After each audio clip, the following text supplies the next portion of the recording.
Hello बच्चों, आपका स्वागत है हमारे चैनल स्टडी विद प्रेम में। उम्मीद करता हूं आप सभी लोग बढ़िया होंगे।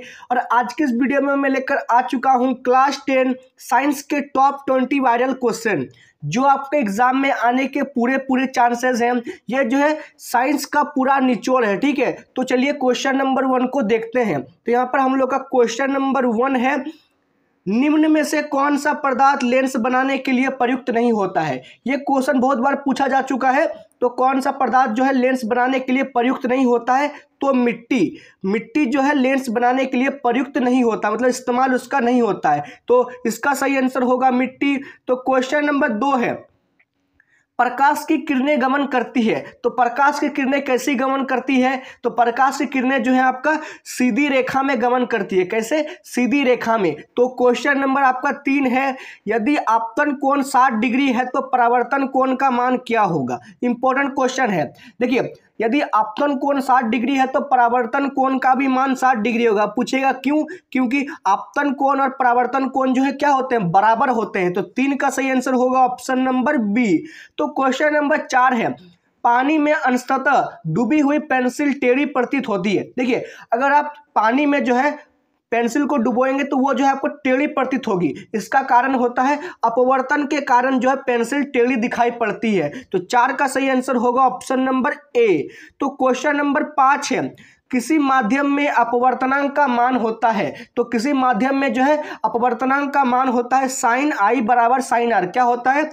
साइन आई बराबर साइन आर। इसको याद रखिएगा। तो 5 का सही आंसर होगा ऑप्शन नंबर ए। तो क्वेश्चन नंबर 6 है, निर्वात में प्रकाश की चाल होती है। तो यह भी इंपॉर्टेंट क्वेश्चन है। निर्वात में प्रकाश की चाल होती है 3 गुना 10 पर पावर 8 मीटर सेकंड। कितना होता है? 3 गुना 10 पर पावर 8 मीटर सेकंड। तो इसका सही आंसर होगा ऑप्शन नंबर ए। तो क्वेश्चन नंबर 7 है, मानव नेत्र अभिनेत्र लेंस की फोकस दूरियों को समायोजित करके विभिन्न दूरियों पर रखी वस्तुओं को फोकसित कर सकता है। ऐसा हो पाने का क्या कारण होता है? तो ऐसा हो पाने का कारण होता है आपका स्मंजन क्षमता। स्मंजन क्षमता के कारण ही जो है अभिनेत्र लेंस विभिन्न दूरियों पर रखे चीजों को फोकसित करता है। तो इसका सही आंसर होगा ऑप्शन नंबर बी।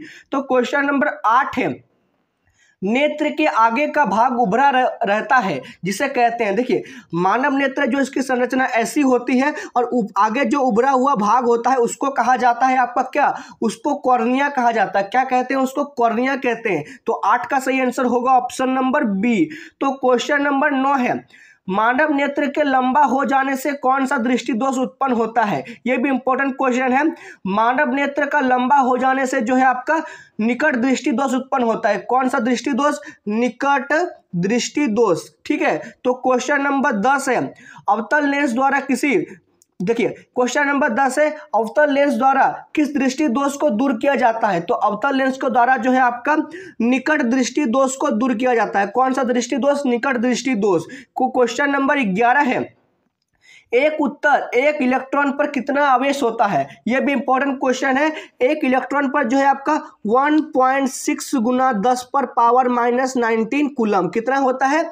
1.6 गुना 10 पर पावर -19 कूलम। तो 11 का सही आंसर होगा option number A. Question number 12 है, 2 ओम 3 ओम एवं 6 ओम के प्रतिरोधकों को पार्श्वक्रम में जोड़ने पर उसका समतुल्य प्रतिरोध कितना होगा। देखिए, इसको अगर आप 1/Rp बराबर 1/R1 प्लस 1/R2 और 1/1 प्लस R3 में अगर फॉर्मूला से जोड़ेंगे तो उसमें जो है आपका इसमें समतुल्य प्रतिरोध प्राप्त होगा 1 ओम। इसको आप जो है फॉर्मूला में बैठा के देख लीजिएगा। तो 12 का सही आंसर हो जाएगा ऑप्शन नंबर ए। तो क्वेश्चन नंबर 13 है, फ्यूज को विद्युत युक्ति में किस संयोजित, मतलब देखिए कोई फ्यूज है उसको विद्युत युक्ति में किस क्रम में जोड़ा जाएगा। तो फ्यूज को जो है आपका श्रेणी क्रम में जोड़ा जाता है। किस क्रम में? श्रेणी क्रम में। तो 13 का सही आंसर होगा ऑप्शन नंबर ए, श्रेणी क्रम। तो क्वेश्चन नंबर 14 है, अभिक्रिया 2NO+C, उसके बाद एरो में है 2N+CO में। देखिए यहाँ पर जो अभिक्रिया दिया हुआ है इसमें जो है C यानी कार्बन का जो है उपचयन हो रहा है। कैसे? देखिए कार्बन में जो है आपका ऑक्सीजन जुड़ रहा है, तो जिसमें ऑक्सीजन जुड़ता है उसको कहते हैं हम लोग उपचयन, और हाइड्रोजन घटता है उसको भी उपचयन कहा जाता है। ठीक है, तो 14 का सही आंसर होगा ऑप्शन नंबर ए, C का उपचयन हो रहा है। तो क्वेश्चन नंबर 15 है, बुझा हुआ चूना का रासायनिक सूत्र होता है। तो बुझा हुआ चूना का रासायनिक सूत्र होता है आपका Ca ब्रैकेट में OH का होल 2। क्या होता है? Ca ब्रैकेट में OH का होल 2। तो 15 का सही आंसर होगा ऑप्शन नंबर सी।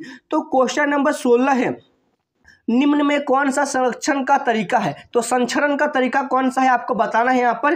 देखिए पहला है लोहे की वस्तु पर जंग लगना, दूसरा है चांदी का काला हो जाना, और तीसरा है तांबे की वस्तु का हरा हो जाना। देखिए यहाँ पर तीनों जो कारण दिए हुए हैं ये तीनों कारण संचरण के कारण है। तो इसका सही आंसर होगा 16 का ऑप्शन नंबर डी, उपयुक्त सभी। तो क्वेश्चन नंबर 17 है, रंग सूचक का उदाहरण है। देखिए यहाँ पर जो स्पेलिंग मिस्टेक हो गया है, इसका होगा आपका गंधीय सूचक। क्या होगा? गंधीय सूचक का उदाहरण है। तो यहाँ पर जो वैनिला, लौंग का तेल, प्याज, ये तीनों जो है आपका गंधीय सूचक का उदाहरण है। तो इसका सही आंसर होगा आपको ऑप्शन नंबर डी, उपयुक्त सभी। क्वेश्चन नंबर 18 है, सोडियम लवण का परिवार है। तो यहाँ पर NaCl और Na2SO4 A और B दोनों जो है आपका सोडियम लवण का परिवार है। तो 18 का सही आंसर हो जाएगा आपका ऑप्शन नंबर सी, दोनों। तो क्वेश्चन नंबर 19 है, इनमें से कौन सा कथन असत्य है? तो यहाँ पर बताना है आपको कौन सा कथन जो है असत्य है। तो टमाटर में ऑक्जेलिक अम्ल पाया जाता है, बिल्कुल सही है। फिर सी नंबर में है, क्षार का उपयोग साबुन बनाने में होता है, ये भी बिल्कुल सही है।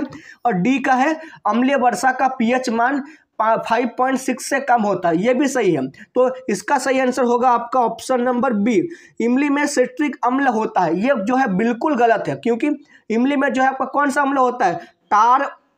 इमली में आपका टार्टरिक अम्ल होता है। क्या अम्ल होता है? टार्टरिक अम्ल। तो 19 का सही आंसर होगा ऑप्शन नंबर बी। तो क्वेश्चन नंबर 20 है, ये अंतिम क्वेश्चन है, एंटासिड का उदाहरण है। देखिए एंटासिड का प्रयोग जब किया जाता है जब आपने अधिक खाना खा लिया है और आपका पेट में अपच की स्थिति होती है, यानी हजम नहीं होता है, तो इसमें एंटासिड का प्रयोग होता है। और एंटासिड के रूप में हम लोग क्या लेते हैं?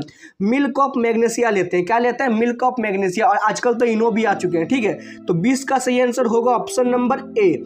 और इसी के साथ आपके कुल 20 क्वेश्चन समाप्त होते हैं। उम्मीद है आपको ये वीडियो पसंद आया होगा। अगर ये वीडियो पसंद आई तो इस वीडियो को लाइक कीजिए, हमारे इस चैनल में पहली बार आए तो इस चैनल को सब्सक्राइब कीजिए और इस वीडियो को अपने दोस्तों के साथ शेयर कीजिए। तो मिलते हैं आपके साथ नेक्स्ट वीडियो में। जय हिंद, जय भारत।